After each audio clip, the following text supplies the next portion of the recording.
Heavyweight champion Brock Lesnar. It's great to see you. What's changed? So I got to sit here and watch that and Yes, you explain to do. you Yes, you do, why, my friend. in God's name, are you doing this again? Why are you going back in the octagon for UFC 200? Because I couldn't live with that decision. It was like going back to that interview. It was a hard decision for me to make, and that decision has haunted me for the last 15 months. And I figured I couldn't live like that for the rest of my life.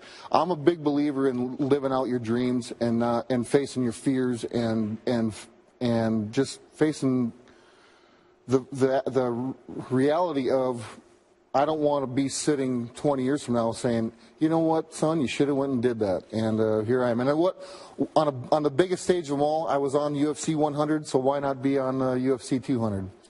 So whose idea was this? Who started the conversation?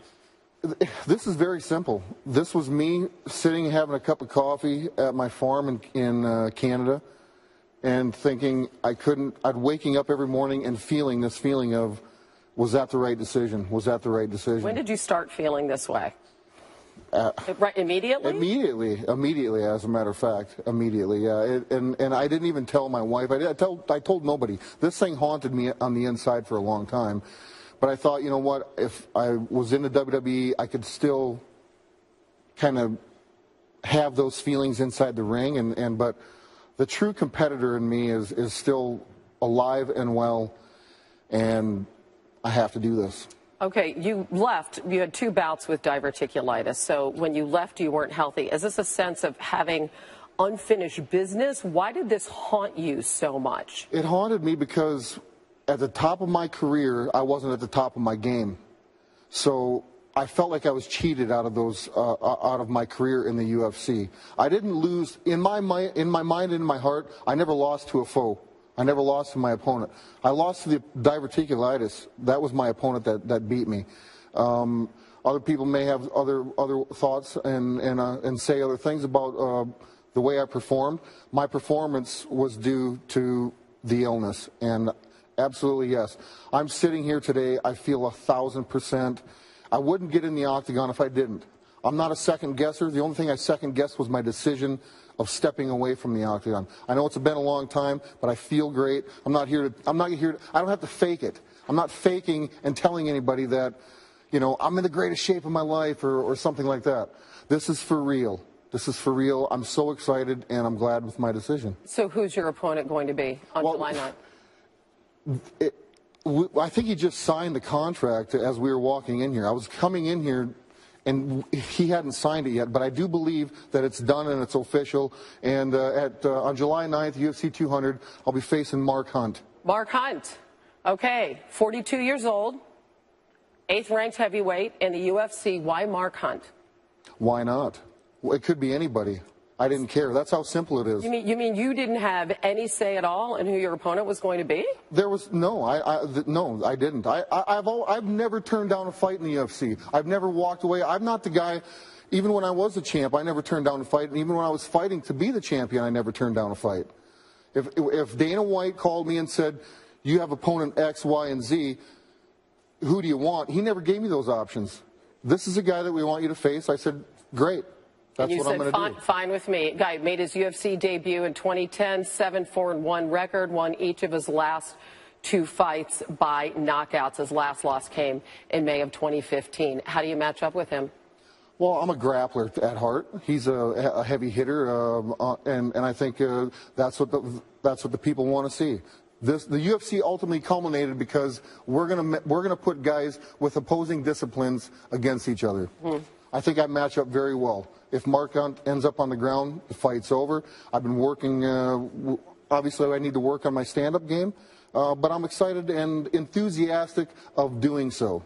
That's the difference. Can you walk me through this as a business deal? All right, so you're sitting on your farm, you're having these thoughts, you want to go back and fight again, you want to finish that chapter of your life, then who do you call?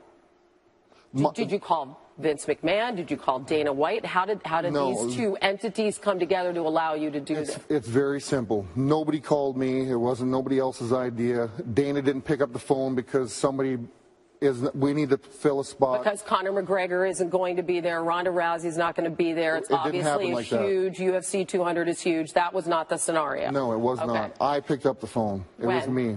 I don't even remember. It's been 3 months ago. But it's taken some time for things to play out. Right. But I just said, what are the chances of having Brock Lesnar on the card at UFC 200? And we got together. You know, obviously I'm still under contract with WWE. So what was their response to this? Well, you just go in and sit down and have a big boy conversation with the boss, Vince McMahon, and it's simple. It's big business. It's billionaire business, and I'm big business. So why the hell wouldn't anybody want Brock Lesnar involved? So he could have been territorial about it. I mean, does the WWE get anything in return for allowing you to do this? I think it's very narrow-mindedness. If you know, I'm a crossover athlete. Okay, I'm the modern day Bo Jackson, people. I'm excited about it. I'm enthusiastic.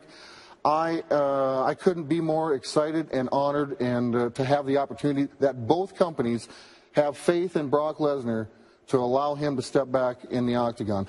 Even Dana White or the Fertitta brothers, for me to be gone and to have the impact that I did, and for them to allow me to come back and represent this big show is a great honor for me. Why do you think that, in the end, that White welcomed you back?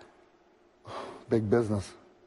It's all. I mean, at the end of the day, I'm a prize fighter, and I don't fight. Listen, titles don't pay the bills. What pays the bill? I'm a prize fighter. I fight for money, and it's no different. They're making money. I'm making money. Everybody's making money. That's what this is all about. But more importantly, it's not about the money to me. And I've always said money's very important to me. But you can't step inside the octagon just for the money. This is in my heart. This is from the heart, and it just so happens I'm making a boatload of money. Well, as he says with a big smile on his face. So you told me you don't know where your trophies are, your awards are, but you know what's in your bank account. How much money are you making with this venture? I can't disclose. I mean, there's lots of zeros behind it. Lots of zeros. Like how many is lots? Like whatever it takes to I can't disclose that. Why would I want to? I'm not here to brag about it. I mean, I'm here to state that, listen, I'm a prize fighter, and everybody's making money. And at the end of the day, this is going to be an exciting show for me. I'm honored to be a part of it, and it's humbling to sit here and to actually announce to the world. I feel like a weight has been lifted off my shoulders because I've been carrying this around. And yeah, it's for real. Is this going to be enough? What if July 9th is a smashing success for you in the octagon? Okay, so you say it will be. At that point, are you going to be able to walk away? Who knows? It may just be a tease, but I don't know. I don't know that answer to that question right now. We'll cross that road when we get there, but. First and foremost, I've got a big event after this event, SummerSlam for the WWE. So I'm a busy beaver. That's coming up in August. What can you tell me about your plans for SummerSlam? I have no idea. I don't know. I know that I'm on the card, and I don't know who I'm facing yet. But one thing at a time. That's all you know. One thing at a time. All right. So this fight, UFC 200, is in 4 weeks. How long have you been training for a return to MMA? 8 o'clock yesterday morning. I went for a swim. Come on, that's it? No, I know. How long have you been working towards this? I've been thinking about it for quite some time, and when I had the conversation with Dana, it was a conversation of before I was going to even jump in and see if I needed to get an answer from is this a go or not? Can I participate? Can I do this? And then, I started playing around with it. I started getting into shape. I said and when the people said yes, of the higher powers, then I said, listen, let me get some time, let me feel this out, and we'll kind of just go from there. How different is that from the shape you have to be in for WWE? How much more intense? Total different shape. Right. And there was nothing. I mean, Dana, he didn't even know I was serious about this. I mean, he honored the telephone call, but I just said, well, listen, I'll give you a call in some time, and we'll see if we can move this thing forward. What is it that finally sealed the deal? For just making sure that everybody was on the same page, and number one, my health and my well-being, and where was my mind when everything got finalized. I need to ask you about another story that's been out there, and it's been a huge story about Ariel Helwani. Covers the UFC and MMA, and said he was banned for life from the UFC for breaking the news of your return. What's your reaction to that story? I don't even know who that is. Okay. You have not heard about that? I don't do Twitter. For those of you that know, I don't follow it.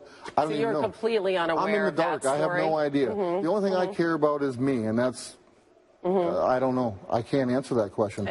All right. Not at UFC 200, as you and I have talked about, is Conor McGregor, and so you don't do Twitter. He certainly does, and he's talked repeatedly about being a bigger draw than not just you and others were back in the day. What do you see as his impact on the sport? What do you think about the kinds of things that he's been saying? Well, once again, I don't know, but I know of Conor McGregor, and I know that anything. I mean, this sport has evolved from even from the first time that I entered into the octagon, and I think people are finding out that you have to talk, and you have to, more importantly, walk the walk. And so for guys that can talk and walk the walk, I think it's great. I think it's great for the company. I got no qualms with anybody. I mean, if somebody wants to state that they're the biggest pay-per-view draw in the world, I don't care. I've never came out and said, "Hey, listen, I hold the most pay-per-view buys." I don't. All I know is what I got paid, and I'm happy to do so. And like I said, I'm a prize fighter. I don't hang my championships on the wall because they don't pay the bills. I want to ask you also about Muhammad Ali. A lot of people have been remarking, and everybody has a different perspective on what he meant to you as an individual. I'm wondering, did he touch your life in any way with his legacy and the things that he accomplished and did? You know, I got to meet Ali one time, and all I remember when I met and shook the man's hand was, he never talked. I mean, at the point, Parkinson's or whatever, the illness had taken over, but I just remember when he extended his hand, and he didn't have to say anything to me. It was a weird, not a weird vibe. It was such a gracious handshake, and it was very. I can't even put a word to it. So I honor. You felt something. I felt powerful. something powerful from the man, and that's the only. I've watched pretty much all of his fights, but you did. I met the man one time and never got to. He never spoke a word to me, but I felt the presence and power from him. So it was impactful. I mean, as far as I think one of the greatest. I mean, here's a guy that's a boxer. Who is selling tickets, talking the talk, and getting in the ring and walking the walk. And he set the stage for. I mean, it's business. It's big business. You got to be flashy on the outside and flashy on the inside. So I think it's a tragedy. And my heart goes out to the family to live with Parkinson's for X number. How many years? Very difficult. Very difficult, and that's just a battle in itself. Forget how great of a champion he was. The man had to live with Parkinson's for how many years? That's a feat in its own. And at the end of the day, and I know you want to go back into the octagon and do, just finish that off somehow. Whether you said it'll be in UFC 200 or it'll go beyond that, and you don't know. Your success in the WWE, your success in college. What do you hope that your legacy is? Somewhere along the line, I think maybe somewhere down the line, if I shake a young man's hand and have the same impact that Muhammad Ali had on me, I think that, words can't describe. I can't sit here and talk about legacy. I don't even know what that is. My legacy is whatever people want it to be. All I know is I have to get up every day and look at myself in the mirror, be the man that I need to be for myself, my family, and God, and that's it. You know, legacies are I think people that live on legacy are very shallow in the soul. I'm not. I'm always moving forward, you know, so that's where I'm at with my life. Got a lot to look forward to this summer. You're busy, so I'll let you go. Thank you. You got stuff to do.